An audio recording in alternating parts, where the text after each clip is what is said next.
Otherworldly Evil Monarch, Bab 207, Judul, Pagoda Hongjun dan Keberuntungan. Karena Solitary Falcon cukup puas, dia yakin bahwa Hai Chen Feng akan tutup mulut karena dia telah memerintahkannya, dan sekarang dia tidak lagi khawatir kehilangan muka di depan dunia. Dia mulai memusatkan perhatiannya pada tugas menemukan Jun Mo Xie. Selama dia bisa menemukan Jun Mo Xie, dia bisa meningkatkan 17 pukulan gayanya. Ini bekerja dengan sangat baik, tapi apa yang aneh dari karakter Jun Mo Xie? Ketidakmampuan Tuan Muda Jun diketahui publik, tetapi karena dia tidak ingin mengusir dua calon murid, Tuan Muda Jun menipu mereka untuk pergi ke kediaman Jun, dan hanya secara halus menunjukkan bahwa murid yang disebut itu adalah sedikit pemarah. Namun, pengetahuan publik seperti itu bukanlah sesuatu yang seorang pria sekaliber Falcon Soliter akan repot-repot untuk mempelajarinya di masa lalu. Hatinya penuh kegembiraan dan kerinduan saat ini. Dapat diperkirakan bahwa bahkan jika Master Misterius ini mencoba menipu Solitary Falcon, dia tidak akan mempedulikannya. Sejauh menyangkut Solitary Falcon, kelincahan Master Misterius ini tak tertandingi dalam segala hal. Tapi kenyataannya, Tuan Muda Jun tidak benar-benar meninggalkan daerah itu dan melarikan diri ke bawah tanah. Tetapi karena bagian belakangnya secara metaforis terbakar, bahkan dia tidak memperhatikan kedalaman tempat tubuhnya berada di bawah tanah. Namun, dapat diperkirakan bahwa dia sudah mencapai lebih dalam dari batas pengeboran sumur bawah tanah. Tuan Muda Jun jelas ingin menemukan tempat yang lebih stabil untuk membuat terobosan ini, tetapi pada saat dia mengucapkan kalimat terakhir itu kepada Solitary Falcon, dia sudah mulai merasakan bahwa dia mencoba menahan turbulensi lautan, yang segera diikuti oleh suara ledakan keras lainnya dari Pagoda Hongjun, dan lebih banyak aura mulai membanjiri tubuhnya beberapa saat kemudian. Pikirannya telah diluncurkan ke dalam keadaan kebingungan total di bawah kekuatan dampak aura ini pada meridiannya. Sementara itu Pagoda Hongjun mulai bergetar hebat. Aku benar-benar tidak bisa menahan ini lagi. Oleh karena itu, Jun Mo Xie bahkan tidak menunggu tanggapan Solitary Falcon, dan langsung mengeluarkan hukum pelarian Yin dan Yang dan mengebor tubuhnya ke tanah seperti tikus dalam kondisi yang mengancam. Dia sama sekali tidak menyadari bahwa tindakan menghilangnya ini akan benar-benar menjungkir balikkan dunia Master Agung ke-8. Meskipun hukum pelarian Yin dan Yang memang merupakan teknik yang unik dan tiada taraf, tetapi efeknya benar-benar berbeda dari perspektif Solitary Falcon. Ketangkasan Master Misterius itu luar biasa. Solitary Falcon selalu memberi perhatian khusus pada kelincahannya dan selalu percaya bahwa tidak ada yang lebih tinggi darinya dalam hal ini, namun hari ini dia menyaksikan tindakan kelincahan yang jauh lebih unggul dari apapun yang dia miliki. Bahkan membayangkan, ini juga telah meyakinkan Solitary Falcon tentang kehebatan Master Misterius ini. Itulah sebabnya dia dengan patuh memutuskan untuk mencari Jun Mo Xie. Sejauh mencari pria yang lebih muda untuk kepentingan belajar, Solitary Falcon tampaknya tidak keberatan sedikit pun. Dia sangat jelas pada satu kebenaran yang abadi dan tak tergoyahkan. Yang lebih tinggi dalam hal pengetahuan akan selalu dihormati. Di sisi lain, Jun Mo Xie sekarang sama sekali mengabaikan kehadiran Solitary Falcon di atas tanah, dan duduk bersila di dalam tanah di bawah, dan segera mulai menyadari bahwa situasinya menjadi semakin intens, dan tak lama kemudian Tuan Muda Jun tidak lagi mampu menahan kekuatan pagoda lagi, dan menemukan kesadarannya sendiri ditarik ke dalam pagoda. Pintu pagoda Hongjun terbuka tanpa suara. Berdiri di dalam kemegahan lapisan pertama pagoda Hongjun, beberapa kata tiba-tiba muncul di benaknya. Pertahankan keinginan Yin dan Yang. Pemahaman jelas. Apakah pemahaman yang jelas? Setelah dia mengerti, dia bisa melindungi keinginan langit dan bumi. Saat dia membaca kata-kata ini, semburan cahaya putih melintas di depan, sementara aroma harum mengalir melalui lubang hidungnya, dan apa yang awalnya merupakan ilusi tangga di depan, tiba-tiba menjadi kenyataan. Langkah-langkah ini sepertinya menuju ke sebuah pintu, portal yang kokoh namun sederhana, yang sepertinya sedang terbuka perlahan saat ini. Tingkat kedua dari pagoda Hongjun akhirnya dibuka untuk Jun Mo Xie. Ledakan kegembiraan yang tak bisa dijelaskan merebut hati Jun Mo Xie. Lapisan pertama dari pagoda Hongjun telah memberinya beberapa hukum rahasia yang sangat kuat seperti hukum pelarian Yin dan Yang yang memungkinkannya untuk menentang tatanan alam untuk melindungi dirinya dan kepentingannya.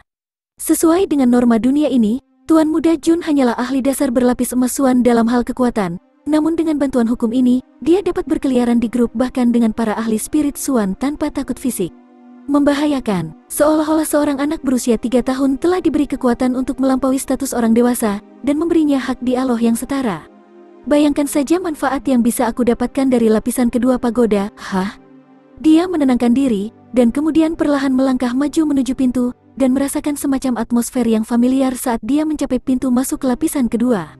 Tiba-tiba, ada semburan cahaya dari dalam lapisan kedua pagoda, dan aliran grafik tak berujung terbang keluar darinya, berputar-putar tampak menyerupai bentuk sarang burung, dan kemudian perlahan menembus ke titik di antara miliknya.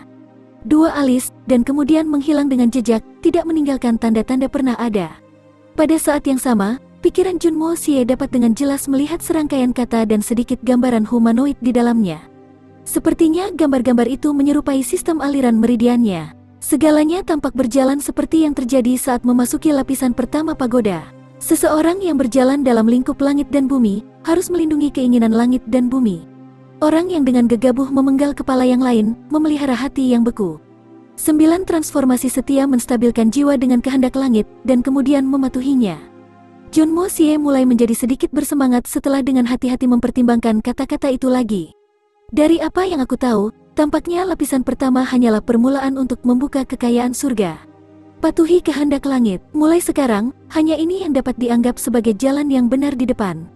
Dia berdiri tak bergerak di pintu lapisan kedua saat ini. Tuan Muda Jun sama sekali tidak menyadari bahwa tubuh jasmani sedang mengalami beberapa perubahan yang sangat drastis saat ini. Selain jumlah besar aura yang mengalir melalui meridian tubuhnya lagi dan lagi, sejumlah besar aura juga telah menembus pori-pori di otaknya dan telapak kakinya, dan aliran aura gila ini meregang dan memperluas meridian tubuhnya sedemikian drastis sehingga pakaian di tubuhnya tidak mampu menahan kekuatannya, dan perlahan berubah menjadi abu, dan kemudian memudar menjadi tidak ada. Pori-pori keringat di permukaan tubuh Tuan Muda Jun bertindak seperti mata air, dan terus-menerus mengeluarkan cairan berwarna gelap keunguan. Aura di dalam meridiannya menyembur sedemikian rupa sehingga seseorang bisa dengan jelas mendengar suara yang mereka buat. Karena kesadaran Junmo Xie benar-benar terserap di lautan pengetahuan ini, pikirannya mengabaikan semua aktivitas eksternal, itulah sebabnya dia tidak tahu bahwa tubuhnya sedang mengalami transformasi besar. Lapisan kedua dari pagoda Hongjun ini mengatakan, 9 transformasi setia menstabilkan jiwa, yang sangat mirip dengan arah lapisan pertama, 9 pemurnian jiwa, dan seseorang tidak pernah jatuh ke neraka. Dua arahan pertama dari pagoda Hongjun memiliki kesamaan, dan itulah kata 9. 9 perbaikan, dan 9 transformasi. Jumlah lapisan dalam struktur ini juga 9, tetapi apa yang diungkapkan ini? Tidak mungkin itu semua hanya kebetulan, bukan? Pikiran Junmo Xie dengan cepat mengevaluasi semua yang terjadi sejak awal masanya di dunia ini, dan setelah membuat beberapa perhitungan seputar informasi itu, Tuan Muda Jun dapat menyadari bahwa tubuhnya telah mengalami beberapa perubahan sebelum lapisan kedua dari pagoda telah mengungkapkan dirinya kepadanya. Setelah introspeksi hati-hati, dia dengan cepat dapat menyadari bahwa hitungan perubahan ini sebenarnya berjumlah 9. Pertama kali ini terjadi, dia kehilangan kendali dan jiwanya tiba-tiba mendarat di dunia ini, dan ini adalah kali ke-9 yang akhirnya membawanya ke tingkat kedua dari pagoda Hongjun. Tidak heran jika tubuh aku tidak jatuh ke neraka setelah kematiannya. 9 pemurnian jiwa, dan 1 tidak jatuh ke neraka. Jadi itulah alasan semua ini terjadi. Dia tidak bisa menahan senyum masam, sepertinya aku harus melalui apa yang disebut 9 transformasi ini sebelum aku bisa memasuki level ketiga.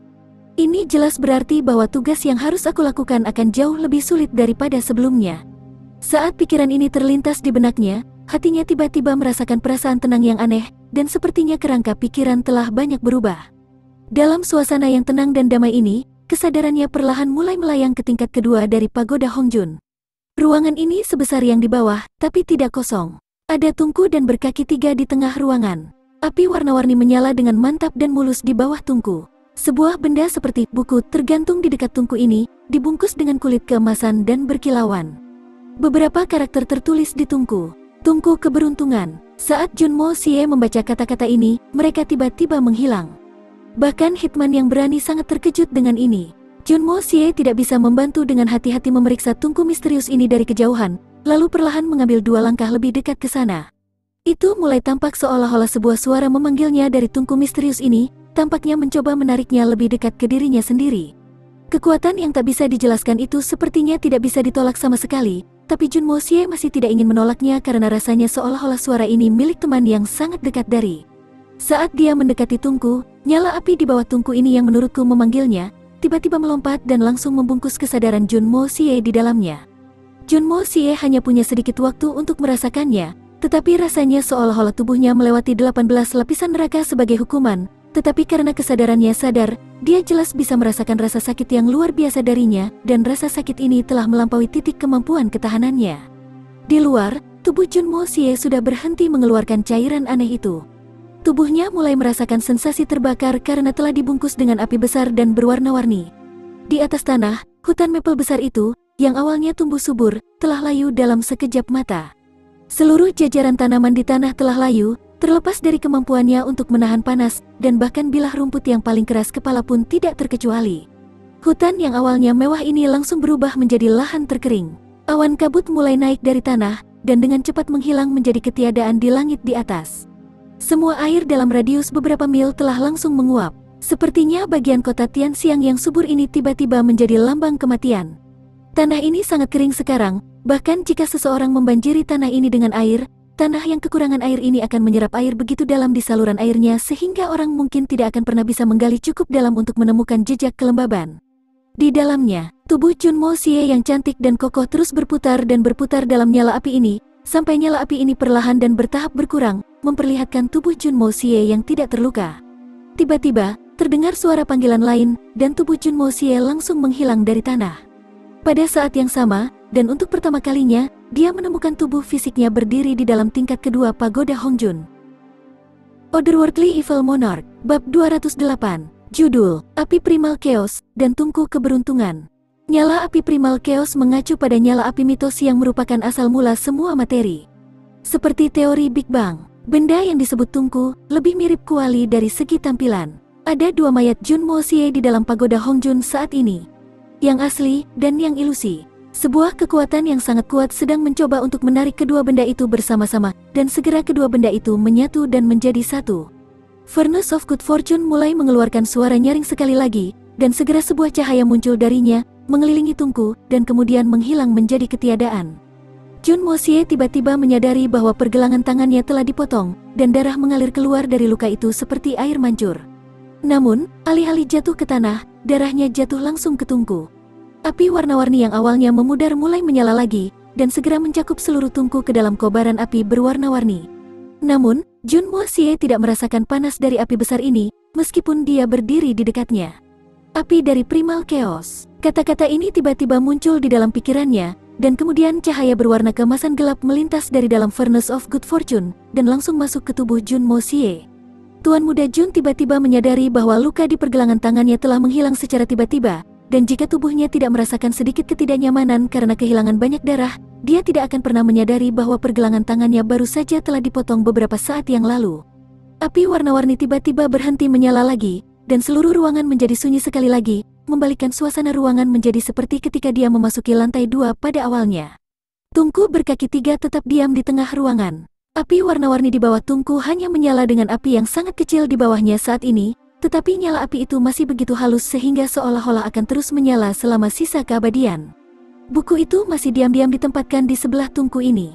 Junmo Xie terus menatap sekelilingnya dengan mata terbuka lebar untuk waktu yang lama, percaya bahwa dia berada di dalam mimpi, dan kemudian tiba-tiba mencubit pahanya. Meskipun dia merasakan sakit karena terjepit, dia masih merasa seolah-olah dia belum pulih dari keterkejutan dari kejadian yang tiba-tiba dan tak terduga ini. Bagaimana tubuhku bisa masuk ke sini? Untuk waktu yang lama, dia tidak bisa mempercayai apa yang dilihat matanya, dan akibatnya mencubit tubuhnya beberapa kali. Dia mencubit tubuhnya begitu keras sehingga pada satu titik sepertinya dia akan mencabut kulitnya, tetapi rasa sakit yang tajam ini akhirnya membuatnya sadar. Ini benar-benar menyakitkan. Sepertinya tubuhku benar-benar masuk ke pagoda Hongjun. Apakah ini berarti aku dapat mengaksesnya kapan saja aku mau? Kepala Junmo Xie masih merasa sedikit pusing. Seolah-olah langit menjatuhkan pai daging ke kepalanya, dan dia tidak punya tempat untuk berlindung. Namun, Tuan Muda Jun masih merasakan perasaan bahagia yang aneh saat ini. Dia tidak menemukan kebahagiaan di tempat teduh, atau di pancaran mata air, tapi hanya di dalam pagoda Hongjun. Hehe, darah menjadi bukti, kebijaksanaan jiwa menjadi bukti, dan jiwa berubah menjadi kekuatan. Flame of Primal Chaos memurnikan semua makhluk hidup di dunia ini. Tungku keberuntungan, berubah menjadi pencipta tertinggi. Kata-kata ini tiba-tiba muncul di dalam otak Junmo Xie. Tuan Muda Jun dapat dengan jelas merasakan bahwa tubuhnya, Furnace of Good Fortune kuno yang tampak aneh, serta Flame of Primal Chaos sekarang sangat erat kaitannya sehingga tidak mungkin memisahkan mereka. Junmo Xie mengambil 2 langkah ke depan, dan membungkuk di atas buku berwarna emas itu. Tepat saat tangannya menyentuh buku itu tiba-tiba berubah menjadi massa yang terbuat dari ketiadaan, dilingkari di atas Furnace of Good Fortune sekali, dan kemudian menghilang ke ruang antara alisnya seperti gambar dan huruf sebelumnya. Pengobatan rakyat. Kedua kata yang tampak kuno ini akan berputar di benak Junmo Xie untuk sementara waktu, dan kemudian akan digantikan oleh banyak karakter dan imajinasi padat yang menggambarkan metode alkimia untuk membuat berbagai jenis ramuan, dan juga langkah-langkah yang diperlukan untuk membuat bahan baku penyusunnya. Sekali metode ini berputar di dalam kepalanya untuk beberapa saat, mereka akan sekali lagi digantikan oleh dua kata itu. Aku mengerti. Junmo Xie menggumamkan dua kata ini saat dia membaca karakter itu di dalam kepalanya. Sekarang aku sangat mengerti. Jantung Hitman melonjak karena kegembiraan, tetapi Hitman yang tenang menekan kegembiraan hatinya dan menenangkan dirinya dengan paksa. Bersamaan dengan itu, dia menyadari sesuatu yang sangat menakjubkan dan memuaskan. Qi yang mengalir di dalam meridiannya secara misterius diubah menjadi warna yang sama dengan aura pagoda Hongjun, dan sekarang perlahan-lahan berenang di sekitar meridiannya dengan cara yang sangat seperti kabut. Kemajuan seperti itu sungguh menakjubkan. Seni membuka keberuntungan surga pasti membutuhkan beberapa hal yang sangat sulit, tetapi setelah aku berlatih dan menguasai metodenya, itu pasti memberikan imbalan yang baik sebagai balasannya. Junmo Xie memperkirakan bahwa kekuatannya saat ini telah mencapai puncak lapisan emas Suan sesuai standar dunia ini. Dia telah pergi dari puncak perak Suan ke dasar Suan emas sebelumnya, tetapi sekarang telah stabil ke lapisan emas Suan, dan kemudian berkembang ke tanda tengahnya, dan kemudian melampaui ke puncaknya. Dan semua ini terjadi hanya dalam 6 detik. Harus disebutkan bahwa Junmo Xie baru tiba di dunia ini hanya 2 bulan yang lalu. Dia telah menemukan dirinya dalam situasi yang sangat merepotkan saat memasuki dunia ini. Selain itu, dia telah memperoleh tubuh seorang pemuda yang kekuatannya hanya sebanding dengan seorang pengemis yang malang.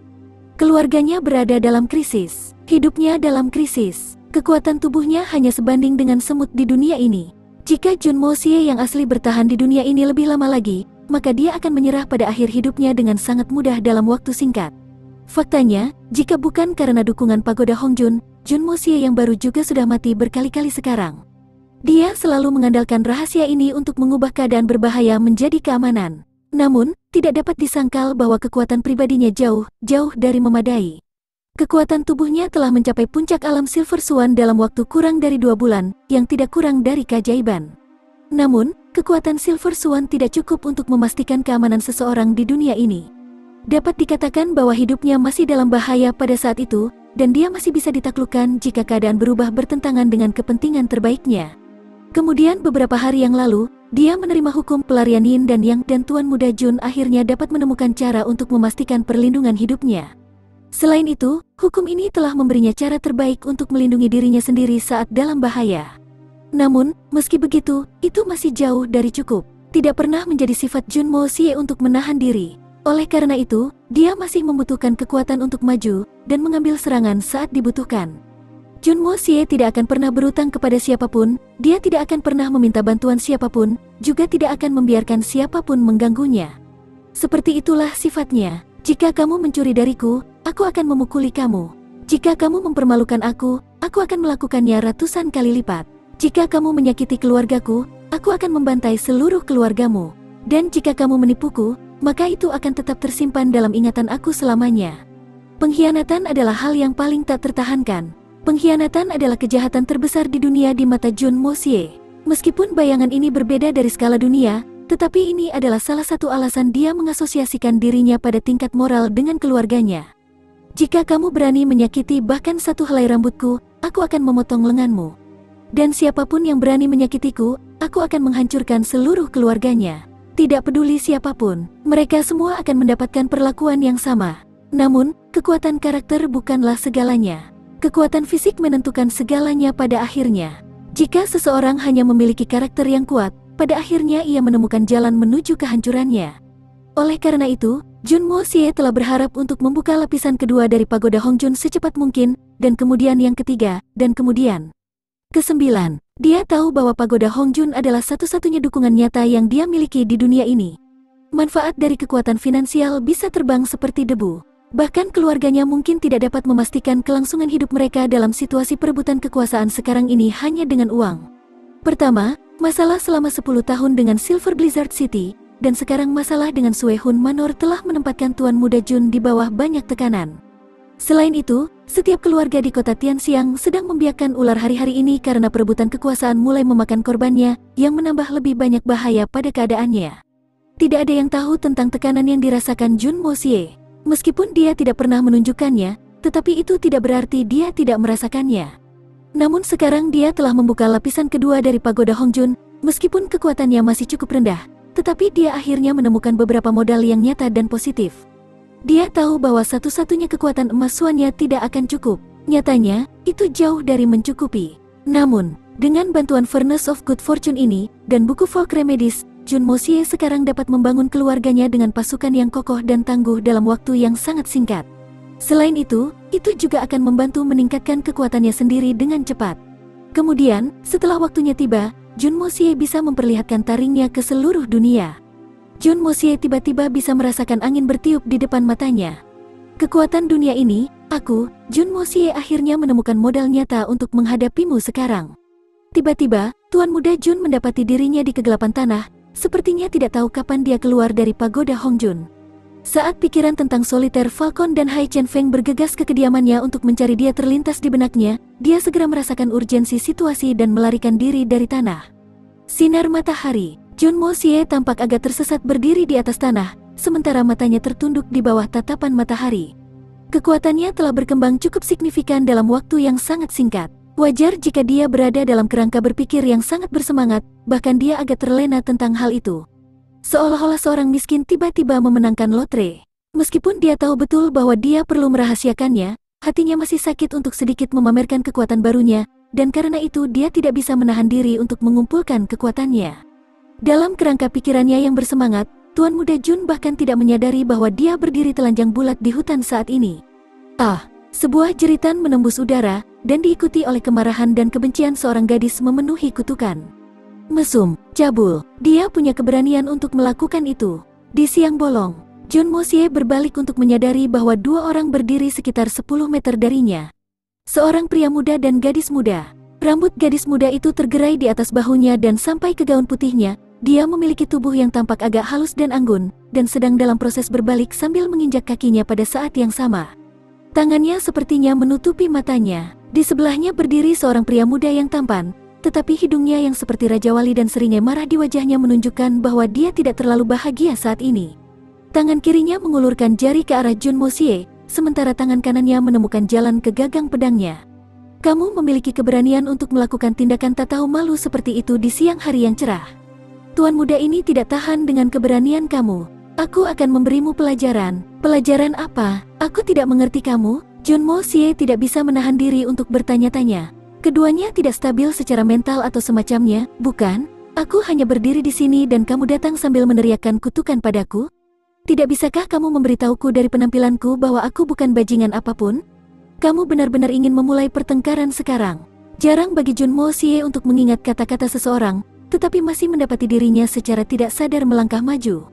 Wanita muda itu diam-diam membuka jari-jarinya untuk mencuri pandang ke arah Jun Moxie, hanya untuk menyadari bahwa dia sedang melangkah lebih dekat dengannya, dan tidak bisa menahan perasaan malu dan marah pada saat yang sama, dan karenanya dia berteriak dengan cemas. Kamu, karakter yang tidak tahu malu. Jangan mendekatiku, aku sangat kuat, kau jangan mendekatiku. Nada suaranya sepertinya penuh dengan keluhan cemas. Entah bagaimana, setelah menyaksikan pria telanjang bulat untuk pertama kalinya telah menimbulkan perasaan yang agak aneh di dalam dirinya, dan meskipun dia tahu bahwa dia seharusnya tidak menatapnya, tetapi masih tidak bisa menahan rasa ingin tahunya, dan mendapati dirinya diam-diam menatap ke arahnya. Pria telanjang di depan dari kerahasiaan jari-jarinya yang terbuka.